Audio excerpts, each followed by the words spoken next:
ఎందరో మహానుభావులు, అందరికీ అభివందనములు. కళలను గుర్తిద్దాం, కళాకారులను గౌరవిద్దాం.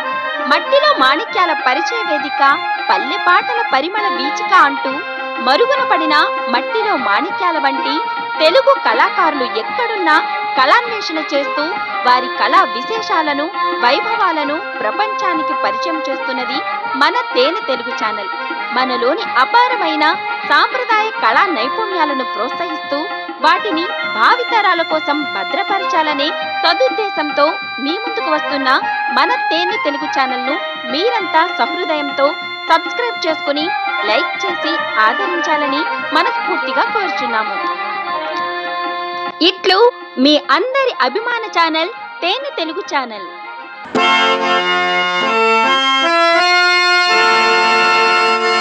కళ అనేది మనకందరిది ఒక కుటుంబం కదా సార్. కుటుంబంలో ఒక వ్యక్తి బాగుండి ఒక వ్యక్తి బాగోకపోతే మనకే కదా బాధ.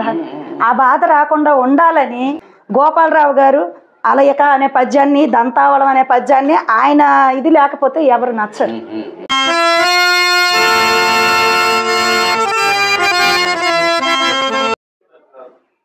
తేనె తెలుగు యూట్యూబ్ ప్రేక్షకులకు స్వాగతం, సుస్వాగతం. మరి ఉత్తరాంధ్రలో ఉన్నటువంటి ప్రముఖ నటీమణుల్లో ఒకరైనటువంటి పెద్దలు మన ముందున్నారు. మరి వారితో మంచి మంచి పాటలు, మంచి మంచి పద్యాలతో మిమ్మల్ని అలరింపజేసేటటువంటి ప్రయత్నము, అదేవిధంగా కళారంగం పట్ల వారికి ఉన్నటువంటి అభిలాష, వారి జీవన ప్రస్థానం, ఈ కళారంగ ప్రస్థానం ఎటువంటిదో మీ ముందు ఉంచడానికి చేస్తున్నటువంటి ప్రయత్నంలో భాగంగా మమ్మల్ని మీరందరూ ఆశీర్వదిస్తారని, మీకందరికీ కూడా మన ద్విశతాధిక కళాభిషేకానికి స్వాగతం పలుకుతూ ఈ కార్యక్రమాన్ని మొదలు పెడదాం. మేడం నమస్తే. నమస్తే అండి. మరి పుట్టపర్తి నుంచి మన పార్వతీపురం పరిసరాలకు మేము రావడం, ఇక్కడ మీలాంటి అతిరథ మహారథులందరినీ కూడా కలవడానికి అవకాశం కల్పించినటువంటి పెద్దలు మన సంబంగి శ్రీనివాస్ సార్ గారు, బలరాం మాస్టర్ గారు, అదేవిధంగా తేనె తెలుగు కల్చరల్ చారిటబుల్ ట్రస్ట్ యొక్క గౌరవాధ్యక్షులు, వీరందరూ కూడా ఎంతో మంది సహకారం చేత ఈరోజు మిమ్మల్ని కలిసేటటువంటి ఒక సరస్వతి పుత్రిక లాంటి కళాకారిని మీ ముందు కలవడం మాకు చాలా ఆనందదాయకం. మరి మీ ప్రస్తావన, మీ పేరు, మీ పరిచయం మన ప్రేక్షకులకు తప్పకుండా సార్. ముందుగా తేనె తెలుగు కళాభిషేకం ఈ ఛానల్కు, అలాగే మా అంజనప్ప గారికి, మాస్టర్ గారికి, అలాగే శ్రీను మాస్టర్ గారికి, ఈ అవకాశం కల్పించినటువంటి బలరాం మాస్టర్ గారికి, ఇంకా చాలామంది పెద్దలు ఉన్నారు, అలాగే బాలసుబ్రహ్మణ్యం గారికి, అందరికీ నా హృదయపూర్వక ధన్యవాదాలు తెలియచేసుకుంటూ ఈ కార్యక్రమాన్ని మొదలు పెడుతున్నాను. నా పేరు శ్రీహెచ్ మోహిని. నేను కుంటిభద్ర కాలనీ, అంటే నేను జన్మించింది పశ్చిమ గోదావరి జిల్లా మోడేకూరులో పుట్టానండి.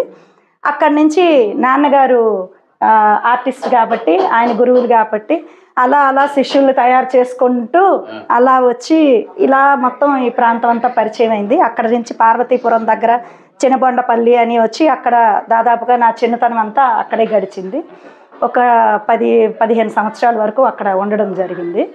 ఆ తర్వాత ఈ కళాకారులను తయారు చేస్తూ, శిష్యుల్ని తయారు చేస్తూ నాన్నగారు అలా రావటంతో ఈ కుంటిభద్ర అనే గ్రామంకి వచ్చేసరికి ఈ గురువు గారు, మీరు ఇక్కడ ఉంటే మాకు అందుబాటులో ఉంటే బాగుంటుంది, మీరు ఎక్కడైనా ఒక దగ్గర సెటిల్ అవ్వాలి కదా, ఎలా అయినా చిన్నపిల్లలు కాబట్టి ఇప్పుడే మీరు వచ్చి ఇక్కడ సెటిల్ అయితే మీరు ఇల్లది ఇక్కడ కట్టుకుంటే మీకు అందుబాటులో ఉంటాం అందరం అనడంతో అందుకు అమ్మ నాన్న అంగీకరించి అక్కడికి వచ్చి సెటిల్ అయ్యారు. సో ఇప్పుడు నా ఊరు ఏది అంటే కుంటిభద్రే. అది అమ్మ నాన్నగారి పేరు చెప్పాలి సార్. నాన్నగారి పేరు శివప్రసాద్. ఆయన మంచి ఆర్టిస్టు, మంచి గురువు, చాలా చాలా ట్రూపులు తయారు చేశారు. అమ్మగారు కూడా ఈ రంగ ప్రవేశంలోనే మొదటి నుంచి ఆవిడ కూడా ఈ పరిచయం అయ్యారు. వాళ్ళు హరిశ్చంద్ర చంద్రమతులుగా జనాలకు పరిచయం అయ్యారు ఇంట్లో. ఆ తర్వాత ఆయన ఆడని వేషం అంటూ లేదండి, ఆయన తయారు చేయని యాక్టర్ అంటూ లేరు. ఆ వేషాలు తయారు చేస్తూ వాళ్ళు వేషాలు ఆడుతూ పూర్తిగా ఈ కళారంగం మీదే బ్రతికి మమ్మల్ని ఇంత వాళ్ళని చేసి ఈరోజు మాకు ఈ స్థాయి కల్పించారు. అమ్మ నాన్న ఇద్దరు, ఆవిడ హరిశ్చంద్ర, చంద్రమతి, రాముడు వేషాలు చాలా మా అమ్మగారికి పేరండి. వాళ్ళ నుంచి వచ్చిందే నాకు. లేదు సార్, ఇద్దరు చనిపోయారు. వారు ఎక్కడున్నా కూడా, ఏ లోకాన ఉన్నా కూడా తమ బిడ్డ యొక్క ప్రతిభా పాఠవాలకు మెచ్చి ఆశీర్వదించాలని, మాలాంటి వారిని కూడా వారు దీవెనలు అందించాలని కోరుకుంటూ మరి ఈ కార్యక్రమాన్ని ఒక ప్రార్థనా గీతంతో మొదలు పెడదాం. అలాగే సార్, తప్పకుండా.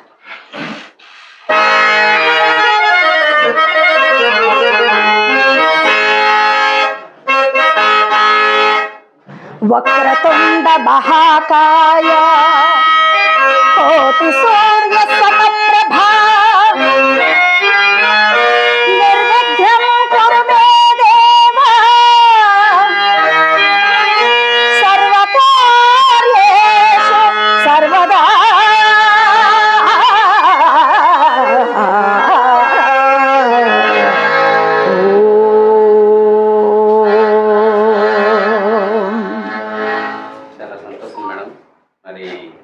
వినాయకుని ప్రార్థిస్తూ మన కార్యక్రమాన్ని మొదలు పెట్టడం ఆది గురువు ఆయనే కదా సార్. అవునవును, మనకు తలపెట్టినటువంటి ఈ కార్యక్రమంలో ఎటువంటి విఘ్నాలు జరగకుండా నిర్విఘ్నంగా పూర్తి కావాలని మనసారా కోరుకుంటూ మీ ఛానల్ కూడా నిర్విఘ్నంగా ఎదుగుతూ రావాలని కోరుకుంటున్నాం సార్. ఇక్కడ ఉన్నటువంటి ఎంతో మంది పెద్దల యొక్క ఆశీర్వాదాలు, చూస్తున్నటువంటి ప్రేక్షకుల యొక్క ఆశీర్వాదాలు, అభిమానం ఉన్నంత వరకు ఈ పద్యయాత్ర కొనసాగుతూనే ఉంటుంది నా అభిలాషం మేడం.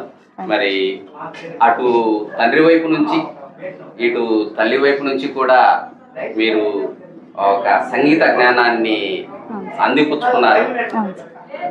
ఈ ప్రస్తావనలో అంటే వారసత్వంగా మీరు అమ్మా నామం చూసి ఎదిగినటువంటి కళాకారు. అవును సార్, నాకు 4 ఏళ్ల వయసు నుంచే వాళ్ళు ఇంట్లో పాడుతుంటే మైండ్లో ఎక్కేసేది.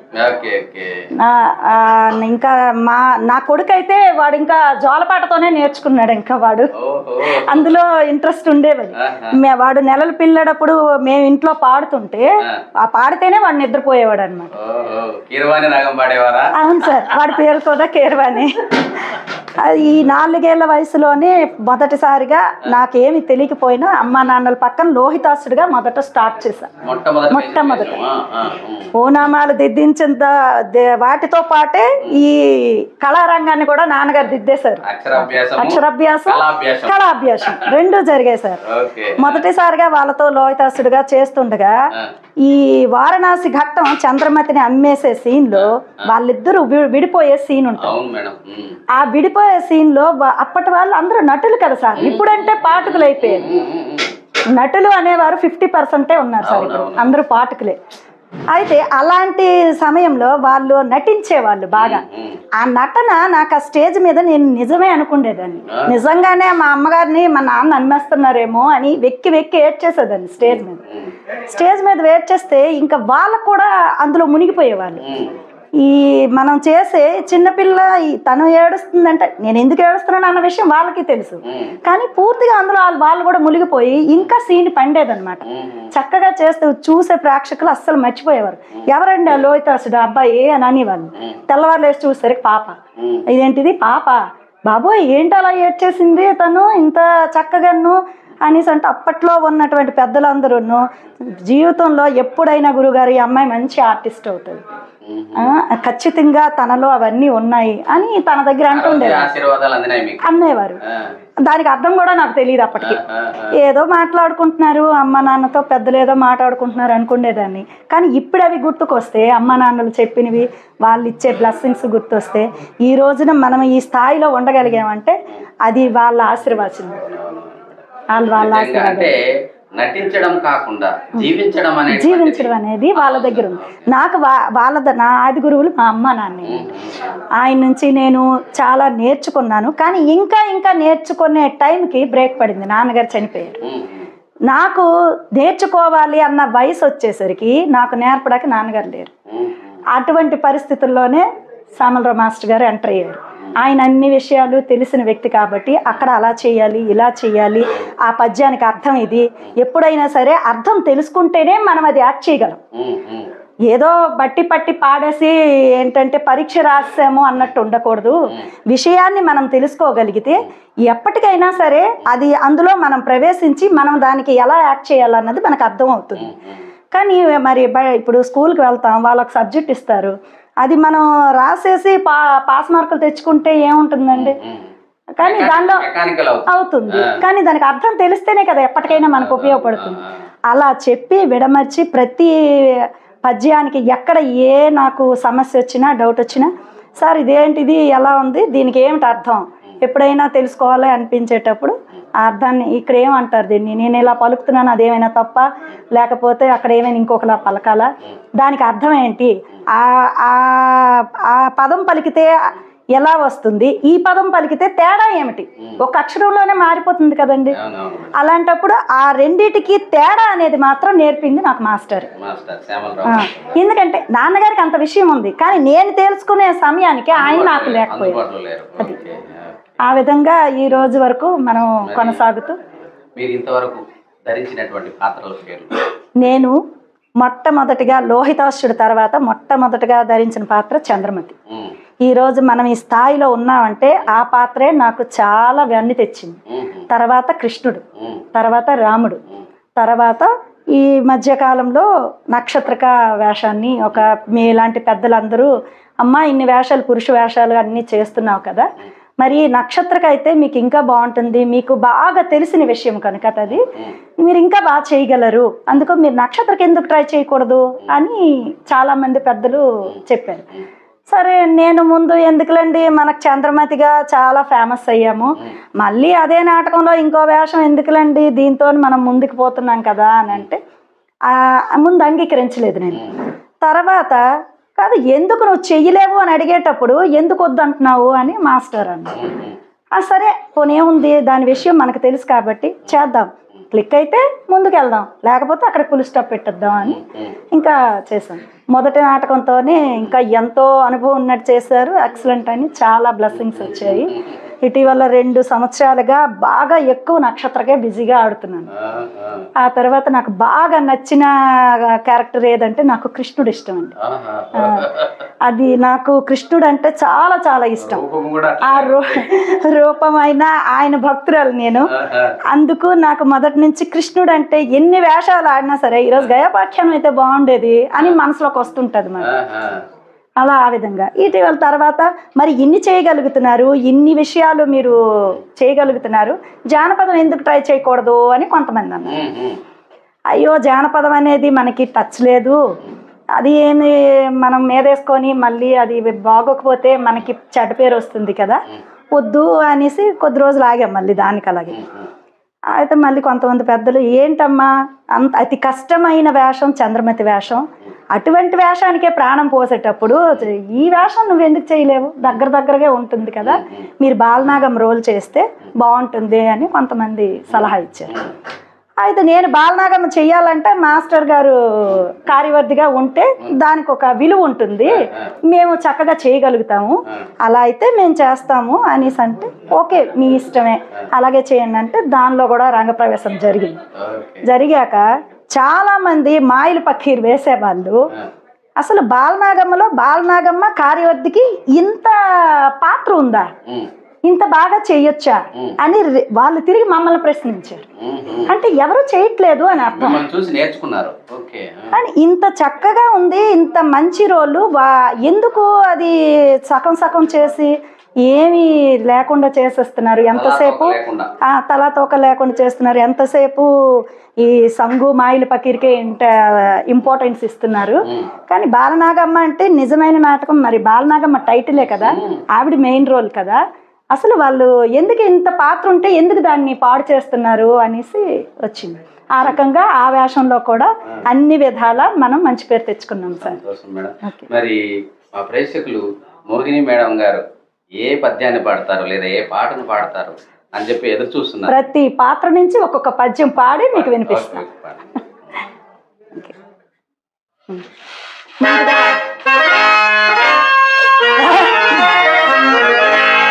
ముందుగా కృష్ణుడి వేషం నుంచి నాకు ఇష్టమైన వేషం, మరి స్వామిని ముందుగా మొదలు పెట్టాలన్నది కోరిక. అది ఏమిటంటే కృష్ణార్జున యుద్ధం వారసీన్ నుంచి. వారసీన్ నుంచి నీలకంఠర్ అనే పద్యాన్ని మీకు వినిపిస్తాను. ఏంటంటే గైడ్కి అర్జునుడు నిన్ను కాపాడతానని అభయం ఇస్తాడు. అభయం ఇస్తే అయితే నా నుంచే కాపాడేంత నువ్వు సాహసివా, సరే నేనేం చేయగలను చూపిస్తాను, మాటల రూపంలో చెప్తాను, విందాక నువ్వు నిర్ణయించుకో చంపాలో వద్దో అన్నది కృష్ణుడు అర్జునుడికి చెప్తాడు అన్నమాట.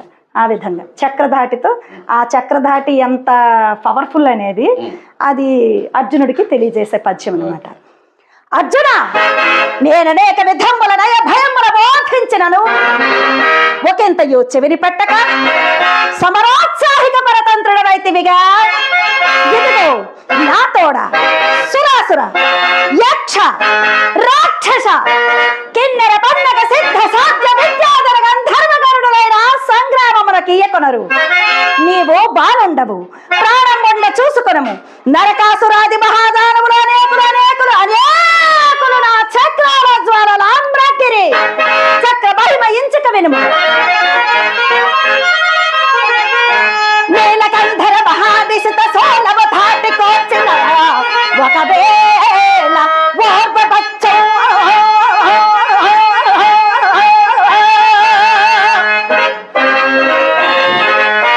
ప్రళయకాల భయోద వైదరి ఖాతాన్ని సైచిన ఒకవేళ వైపపచ్చో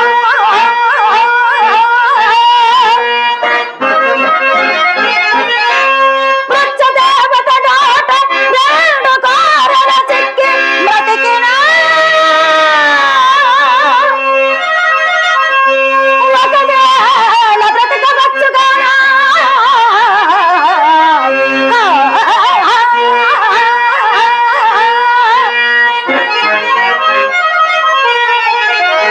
బాణబాణల శిఖాజ్వాలి కానల బ్రోల నిల్చిన ఒకవేళ విలువవచ్చుగానా.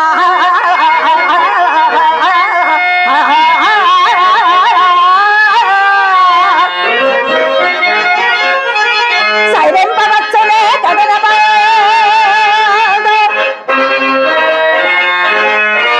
శివునికైనా శారదాధమునికైనా గుహనికైనా శతకోటి గురునికైనా జాడతరు సాటి లేనిన చక్రధాటి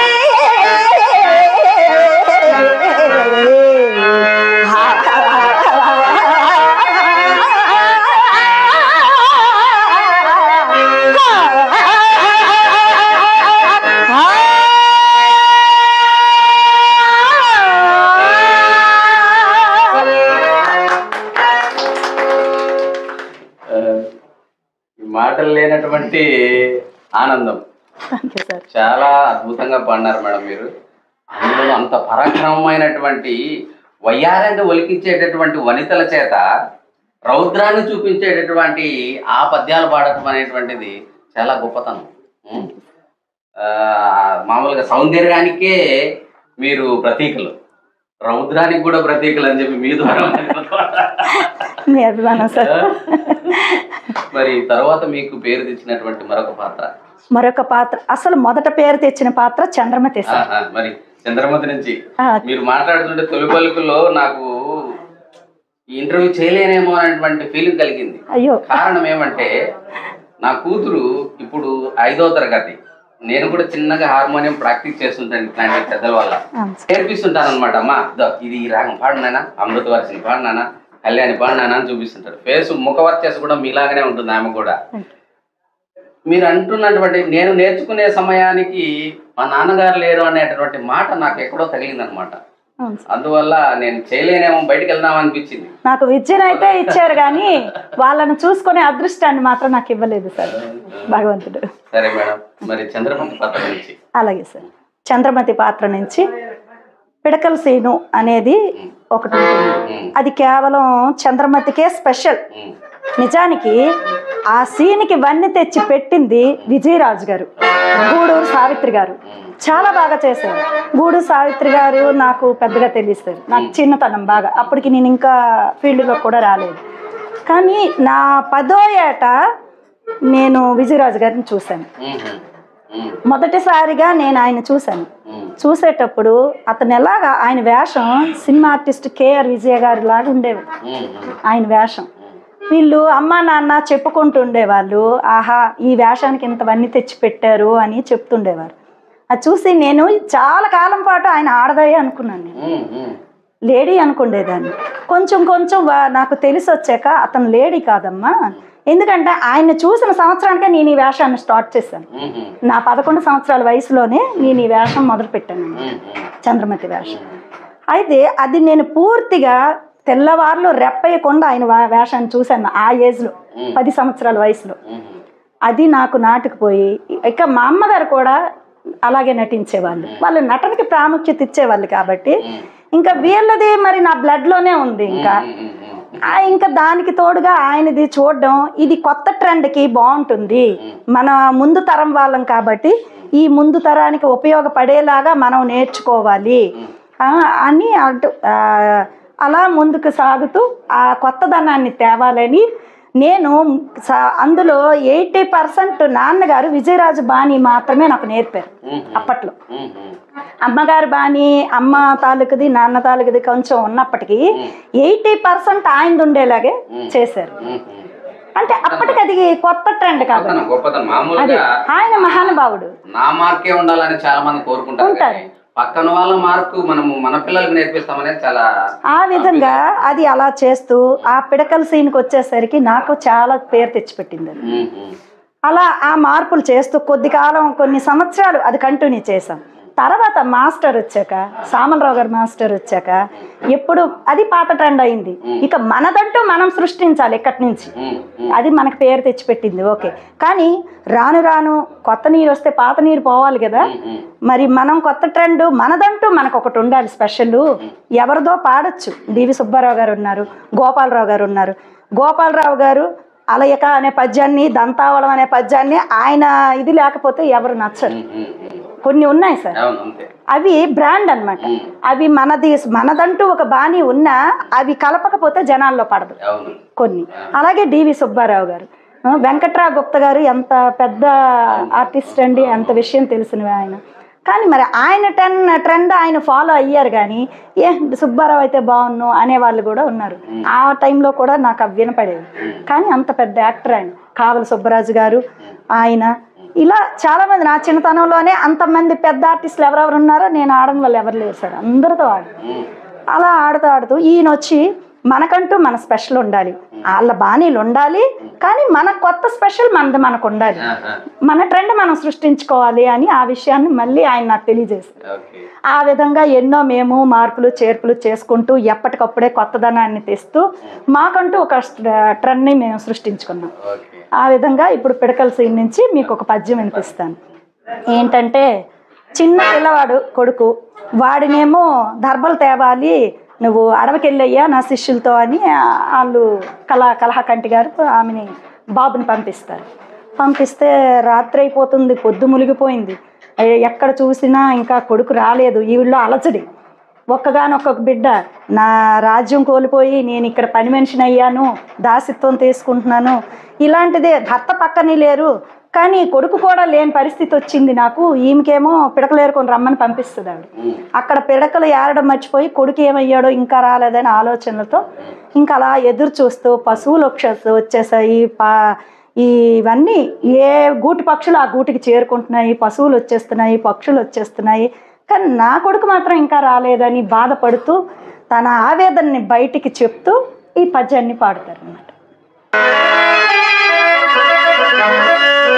పశుపక్షాది జీవరాశులనియో అవిగో మందలలో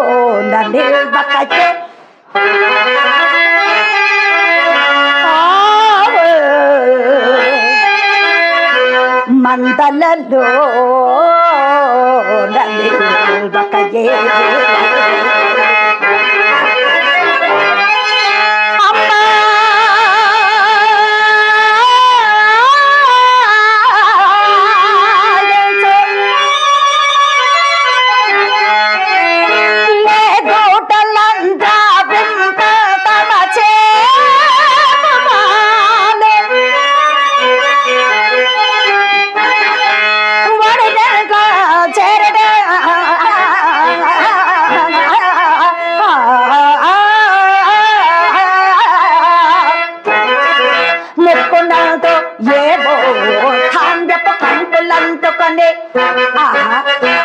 ముక్కున్నదో ఏవో ధాన్యపు కంకులంతుకొని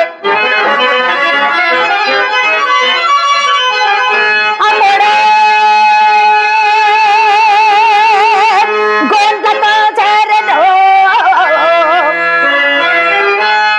ఆ రాబంబు చల్లగా పొలంగులు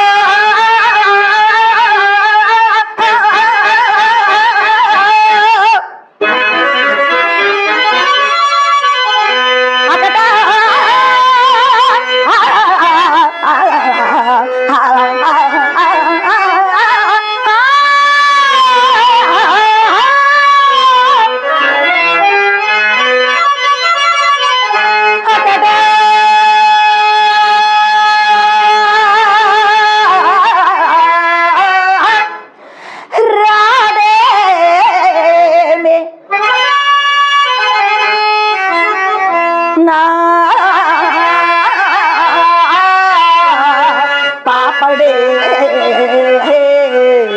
అక్కడ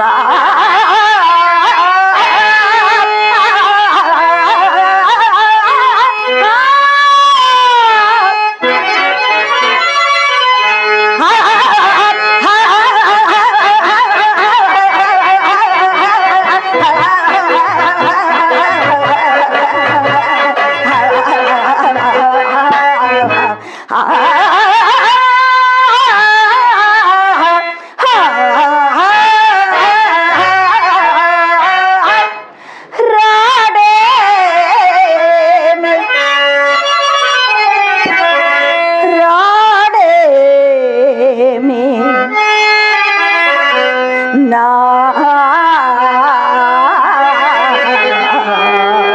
పాపడే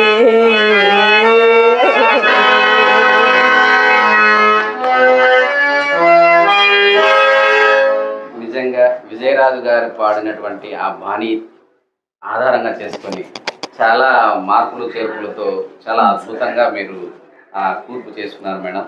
ఆ రాగాలాపన అనేటువంటి చాలా బాగుంది. మరి ఇట్లాంటి కళాకారులు ఎంతమంది ఉన్నారో ఎక్కడ ఉన్నారో అనేటువంటి ఒక ఎంతో వెతుకుతూ ఇట్లా తిరుగుతున్నాం మేము కూడా. చాలా అన్వేషిస్తున్నారు సార్. మాది ఒక పద్య నాటక పాదయాత్ర అయిపోతుంది. పాదయాత్ర సార్. ఇది ఇటువంటి కార్యక్రమాన్ని ఎవరు ఇప్పటి పరిస్థితులను బట్టి ఎవరు చేపట్టరు సార్. ఎందుకంటే చాలా మంచి నిర్ణయం ఇది. ఎంతో మంది మా అమ్మగారి దగ్గర నుండి చాలా చాలా సీనియర్ ఆర్టిస్టులను అందరినీ నేను ఎంతో మందిని చూశాను చిన్నతనం. ఇప్పుడు కనీసం వాళ్ళు బ్రతకడానికి కూడా కష్టపడుతూ ఉన్న పరిస్థితులు ఎన్నో ఉన్నాయి. కరోనా టైంలో అయితే చాలా బాధపడ్డారు సార్ అటువంటి వాళ్ళు. ప్రభుత్వం నుంచి వాళ్ళకి ఎటువంటి ఇది లేక, రెస్పాన్స్ లేక, ఇటు నాటకాలు లేక, మరొక పని చేత కాక, ఇంకా వాళ్ళు కనీసం తినడానికి కూడా కష్టపడి చాలా బాధపడ్డారు. అటువంటి టైంలో నా స్థాయిలో ఉన్న ఆర్టిస్టులు, ఎందుకంటే ఈ కళారంగంలో నేను చాలా ఎదిగాను సార్. ఆర్థికంగా ఎటువంటి సమస్యలు లేకుండా ఆ నటరాజు సరస్వతి మాత నాకు ఇచ్చారు. నాకు ఉన్న దాంట్లో మనము చేయగలిగినంత ఆర్టిస్టులకి, పెద్ద ఆర్టిస్టులు, ఆ సీనియర్ మోస్ట్ ఆర్టిస్టులకి ఎంతో మనం కలిగిన ఇవి చెప్పుకోకూడదు. కానీ అంటే ఎందుకు చెప్తున్నానంటే ఇటువంటి బాధలు మరొక ఆర్టిస్ట్ పడకూడదు. పడినటువంటి వారికి ప్రభుత్వం నుంచి మిగతా వాళ్ళు స్పందించాలి. ప్రభుత్వం నుంచి వాళ్ళకి ఏమైనా రావాలి. వాళ్ళు ఏంటంటే కళ అనేది కళ తప్ప మరొకటి రాదండి వాళ్ళకి. ఈ మిగతా పనులు ఏవి వాళ్ళు చెయ్యలేరు. పుట్టిన నుండి మళ్ళీ ఆ బూడిదలో కలిసిపోయే వరకు వాళ్ళు ఆ పని మాత్రమే చేయగలరు. బస్సు ఎక్కలేని సమయంలో కూడా నాటకం వస్తే వెళ్తూ ఉంటారండి. అలా ఉంటుంది దీని తాలూకు పరిస్థితి. ఆ టైంలో కోవిడ్ టైంలో కూడా మాకు చేయగలిగిన సహాయం చాలామంది సీనియర్ ఆర్టిస్టులకి చేస్తూ, అలాగే మాకు దగ్గరలో అనాథాశ్రమం ఉంటుంది. వాళ్ళు కూడా చాలా ఇబ్బందులు పడ్డారు. దాదాపుగా 40 మంది పిల్లలు అందులో ఉంటున్నారు, వృద్ధులు ఉంటున్నారు. అలాగే మనకున్న దాంట్లో ఎంతో కొంత వాళ్ళకి ఒక పూట అన్నం పెట్టగలిగితే అది మనకి రేపొద్దున మన పిల్లల్ని కూడా చూస్తుంది కదా అనే ఆలోచనతో మేము చేయటమే కాకుండా పెద్ద పెద్ద ఆర్టిస్టులు గోపాలరావు గారు, మరి జూనియర్ డివి సుబ్బారావు, ఈ ట్రస్టుల ద్వారా వాళ్ళు చాలా మందికి పంపిణీ చేశారు. అలాంటి వాళ్ళకు కూడా కొన్ని పేర్లు మేము తెలియజేసి వాళ్ళ కష్టాల్లో ఉన్నారు, మీరు పలానా పేర్లకి మీరు వాళ్ళకి సహాయం చేయండి, ఈ టైంలో హెల్ప్ అవుతుంది అంటే ఆ గోపాలరావు గారు, సుబ్బారావు గారు అట్లాంటి పెద్దలు ఎందరో వాళ్ళంతా ఎంతో స్పందించి మనం ఇచ్చే పేర్లని పక్కన పెట్టకుండా వాళ్ళకి ఆర్థిక సహాయాన్ని అందచేసి ఆ టైంలో కాపాడారు సార్. నేను చేసింది అనువంత సార్. కానీ మనలాంటి వాళ్ళందరూ ముందుకు వస్తే ఇలాంటి చిన్న చిన్న వాళ్ళకి ఎంతో హెల్ప్ అవుతుంది. ఆ ఉద్దేశంతో అలా ముందుకు వచ్చాం. ఆ టైంలో మాత్రం ప్రభుత్వం తీసుకోకపోవడం చాలా దురదృష్టకరం ఇలాంటి విషయాలు అని అనుకున్నాము. కానీ ఇప్పుడిప్పుడే మళ్ళీ ఈ విషయాలు ముందుకు వెళ్తున్నాయి. మీ ద్వారా ప్రభుత్వానికి చేరాలని చిన్న కళాకారులకి అలాగే సీనియర్ మోస్ట్ కళాకారులకి వాళ్ళు ఇప్పుడు కాళ్ళు చేతులు ఎటు తిరగలేని పరిస్థితిలో ఉన్నటువంటి వాళ్ళు చాలామంది ఉన్నారు. అలాంటి వాళ్ళకి నాటకాలు ఆడినన్నాళ్ళు వాడారు. వాళ్ళు పిల్లల్ని పోషించుకొని వాళ్ళని ఒక స్థాయికి తెచ్చి ఇప్పుడు వాళ్ళు మిగిలిపోతున్నారు. ఆ మిగిలిపోకుండా వాళ్ళకి ఆర్థికంగా వాళ్ళు సహాయాన్ని అందించాలని మీ ద్వారా వాళ్ళకి వెళ్ళాలని మరీ కోరుకుంటున్నాను సార్. చాలా మంచి అభ్యుదయ భావాలు. మన ట్రస్ట్ కూడా దాదాపుగా కరోనా సమయంలో తర్వాత వాళ్ళు చనిపోయినటువంటి కుటుంబాలకి ఎంతో మందికి మనం ఏదో రకంగా దాతల సహాయం చేత నా చేతనైతే కాదు కానీ కొంతమంది స్పందించేటటువంటి హృదయాలు ఉంటారు కదా, వాళ్ళ ద్వారా వారికి దాదాపుగా సహాయం సహకారాలు అందిస్తున్నాం. అది మనమే తెలియచేయాలి సార్, మీలాంటి వాళ్ళే తెలియచేయాలి. మన విజయవాడలో జరిగినటువంటి కూడా మనము ఆర్థిక సహాయం చేయడం జరిగింది. మరి ఇట్లాంటి సమావేశాల వల్ల ఎదుటి వ్యక్తి యొక్క పరిస్థితులు అర్థమవుతాయి, మనము ఆ వైపు కూడా చూడాలనేటువంటి ఒక ఉద్దేశంతో ఇలా చేస్తున్నాం మేడం. మరి మీకు కూడా ఇట్లాంటి కళాకారులు తక్కువగా ఉంటారు. ఎంతసేపు మన సెల్ఫ్ డబ్బా గుర్తుకునేటువంటి వాళ్ళే ఉంటారు, కానీ ఎదుటి వ్యక్తి యొక్క అవసరాలను గుర్తించేటటువంటి ప్రయత్నం చేయాలి. మరి అది చేస్తూ కళ అనేది మనకందరిది ఒక కుటుంబం కదా సార్. కుటుంబంలో ఒక వ్యక్తి బాగుండి ఒక వ్యక్తి బాగోకపోతే మనకే కదా బాధ. ఆ బాధ రాకుండా ఉండాలని ఇలాంటి చేయాలని ఒక అడుగు ముందుకేస్తుంటాం. మనం ఆర్థికంగా ఎంత బలపడున్నాం అందులో నేను కొంచెం తీసిద్దాం, ఏం పోయింది ఆ ఉద్దేశంతో మనం చేయలేనప్పుడు మనకంటే పెద్దవాళ్ళు చాలా మంది ఉన్నారు, వాళ్ళకి తెలియచేస్తే వాళ్ళు కూడా ఆర్థిక సహాయాన్ని, కొంతమందికి ఏంటంటే చెయ్యాలి అన్న తపన ఉన్నా చెయ్యలేని పరిస్థితులు కొన్ని ఉంటాయి. ఎవరి ద్వారా వీళ్ళకి అందించాలి, ఎవరు ఎక్కడెక్కడ ఎలా ఉన్నారు, వాళ్ళు పేదరికంలో ఉన్నారా, ఇబ్బందుల్లో ఉన్నారా, వాళ్ళకి ఎవరి ద్వారా మనం అందించగలం మన సందిగ్ధంలో కూడా చాలా మంది పెద్దలు ఉంటారు సార్, ఆర్టిస్టులు. అటువంటి వాళ్ళకి మనం తెలియచేస్తే అది కూడా ఒక సహాయం. ఆ విధంగా మనం ముందుకి నడిచి కష్టం వచ్చేటప్పుడు ఆదుకోవాలి, ఒకరికొకరు తోడుగా ఉండాలి. ఒక కుటుంబంలో కళారంగం అంటే ఒక కుటుంబం, ఈ కుటుంబంలో ఏ ఒక్కరు కూడా బాధపడకూడదు అంటూ ముందుకు వెళ్ళాలన్నదే నా కోరిక సార్. మంచి అభ్యుదయ భావాలతో మీరు కళాసేవ చేస్తున్నారు. మరి మా తబలిస్ట్ రెడీగా ఉన్నారు, మోహిని మేడం గారు మోహనంగా ఒక మంచి పాటను పాడితే బాగుంటుందని నా కోరిక. అలాగే సార్. ఇప్పుడు ఇంతవరకు పౌరాణికం పాడాము కదా పద్యాలు, ఇప్పుడు మరి జానపదంలో కూడా మనం కాస్త ప్రవేశించాం కాబట్టి బాలనాగమ్మ ఉద్యానవనంలో సరదాగా సంతోషంగా ఉద్యానవనంలో గడుపుతుండగా ఆ ప్రకృతిని ఆస్వాదిస్తూ వర్ణిస్తూ పాడుకునే ఒక పాటని మనం పాడాలి. భర్త కోసం ఎదురు చూస్తూ ఆయన వేటకు వెళ్ళారు, ఆయన ఇంకా రాలేదు, ఆయన కోసం ఎదురు చూస్తూ ఈ ప్రకృతిని అంతా ఆస్వాదిస్తూ పాడుకుంటుంది అన్నమాట.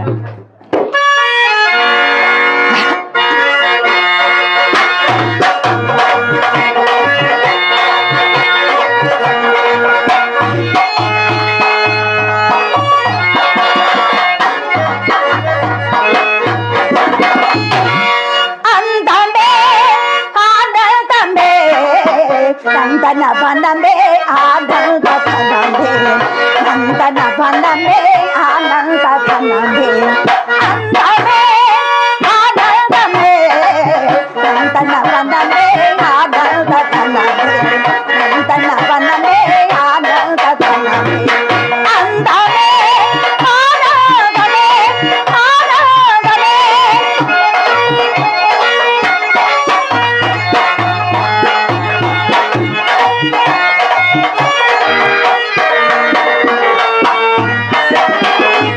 కొల కొల పల్లి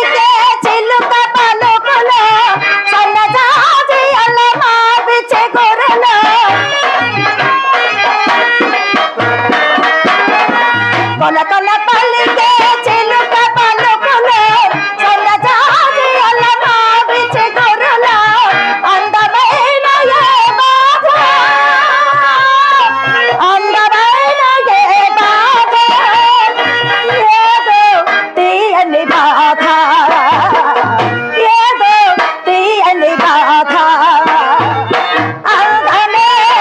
ఆనందమే నందన వనమే ఆనంద ధనమే నందన వనమే ఆనంద ధనమే అందమే ఆనందమే ఆనందమే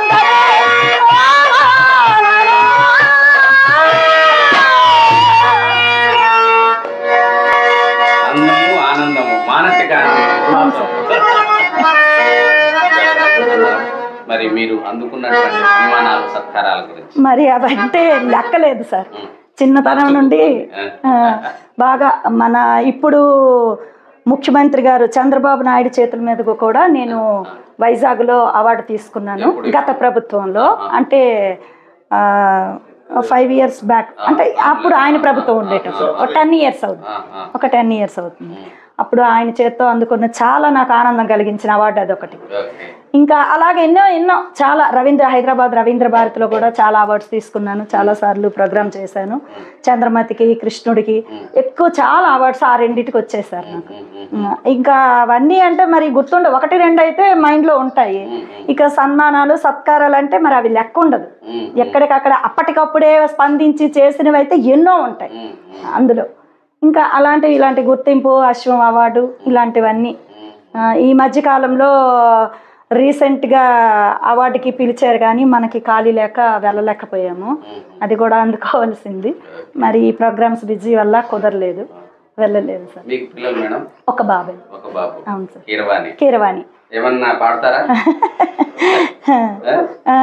కొంచెం ప్రవేశం ఉంది సార్. చిన్నపిల్లాడు కదా, ఒక పద్యం పాడించాలంటే పాడిద్దాం. పాడతాడు. అలాగే తప్పకుండా. ఏజ్ ఇప్పుడు 11 సంవత్సరాలు. 11 సంవత్సరాలు. దా కూర్చోండి సార్. దా నమస్కారం చెప్పి. నా పేరు కీరవాణి. నేను కుంటుభద్ర గ్రామంలో నివసిస్తున్నాను. నేను ఇప్పుడు నక్షత్రక పద్యం దంతావలంబు పాడబోతున్నాను. ఓ కౌశిక, ఈమె నీకు దాసిగా కావాలినన్నా ధర చెప్పదు వినుము. దంతావలంబుపై బలవంతం దక్కండి నిలిచి పైకింద్రతనం ఎంతటి తగుగా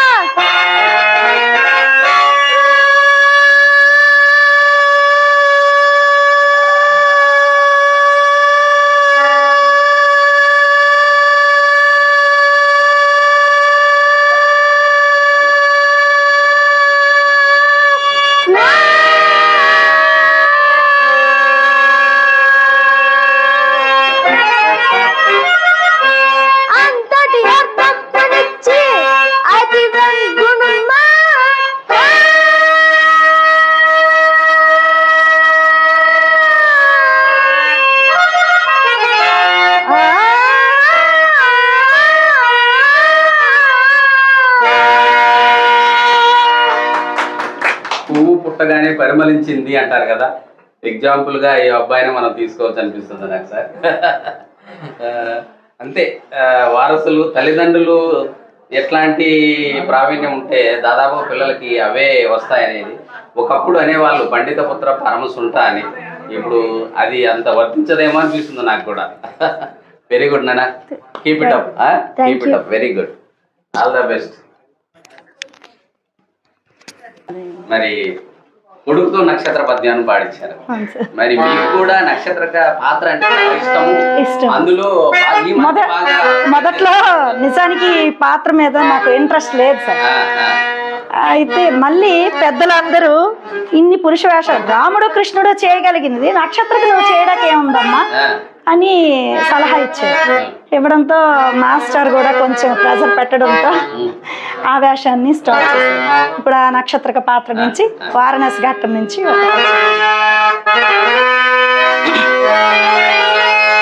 హరిశ్చంద్ర, అలాగైనా నేను యోచించి చెప్పినది శ్రద్ధగా విను. నీ కాతండది అప్పు పెట్టినది కానే కాదు, ఆది కాతండది అప్పు పెట్టినది కానే కాదు.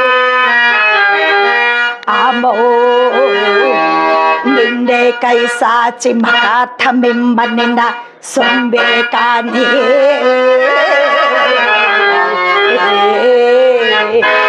రాజేంద్ర అదానికే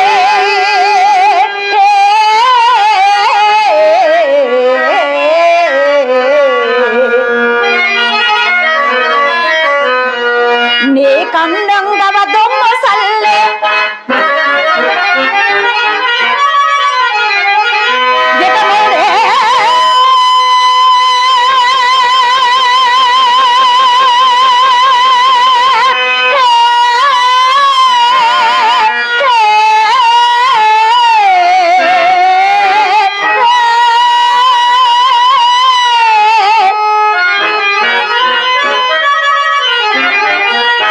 రాజ్య సర్వస్వం చేకొన్నాడు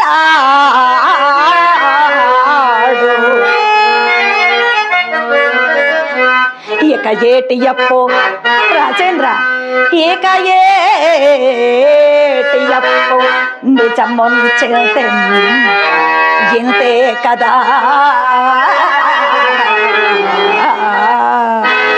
రాజా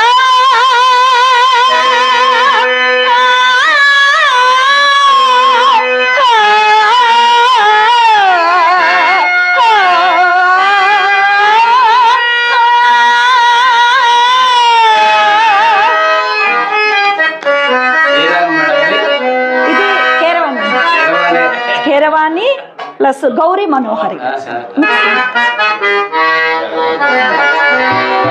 మరి చాలా ఆనందంగా ఉంది మేడం ఈ కళాభిషేకం. మొట్టమొదట ఉత్తరాంధ్రలో మహిళా కళాకారిణిగా మిమ్మల్ని పరిచయం చేయడం జరిగింది. థ్యాంక్ యూ సార్, అది మా అదృష్టంగా భావిస్తున్నాం సార్. మరి మా తేనె తెలుగు కల్చరల్ చారిటబుల్ ట్రస్ట్ ద్వారా ఒక చిన్న ప్రశంసా పత్రాన్ని ఇస్తాం. Thank you sir. ప్రశంసా పత్రాన్ని ఇవ్వడానికి ఈ కార్యక్రమ నిర్వాహకులు సంబంగి శ్రీనివాస్ సార్ గారు, అదేవిధంగా మన పెద్దలు బలరాం మాస్టర్ గారు, స్వామినాయుడు మాస్టర్ గారు, మన గౌరవాధ్యక్షులు బాలు సార్ గారు, సింహాచలం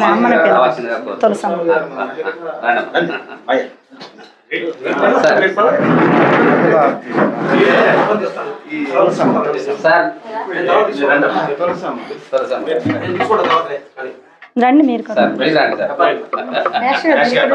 అయ్యో రండి సార్, పర్లేదు రండి సార్. పర్వాలేదు, మరి లెఫ్టే కదా మనం, సగభాగం లెఫ్టే కదా, మరి కొంచెం ముందుకు రండి. చేతులు రండి సార్. రండి కొద్దిగా మీరు దగ్గరకు రండి, మీరు కొంచెం దగ్గర రండి సార్. బాబు నువ్వు పోనా, నువ్వు పో, అక్కడ ఫోటో కొట్టు చూపించరా. నేను మీరు వస్తారు కదా.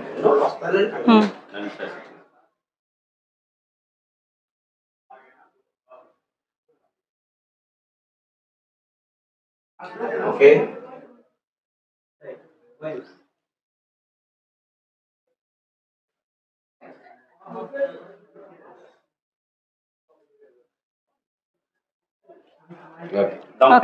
అలాగ ఉండండి సార్. పండు నువ్వు రా నాన్న మిస్ అయ్యాడు. డైలర్ ఇక్కడికి వచ్చి వైట్ అయిపోతుంది, మీరు కొంచెం ఓకే. బాలు గారు ఎంతసేపు రెప్పలు కూడా ఉండాలి, ఎంతసేపు ఉండగానే మీ ఇష్టమే.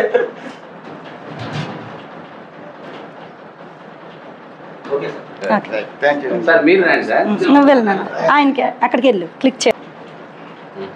చూన్నా sir cover అవుతారేమో.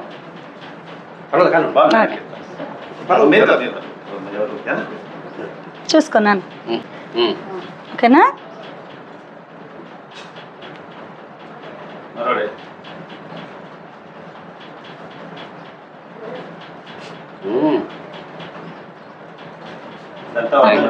Thank you sir.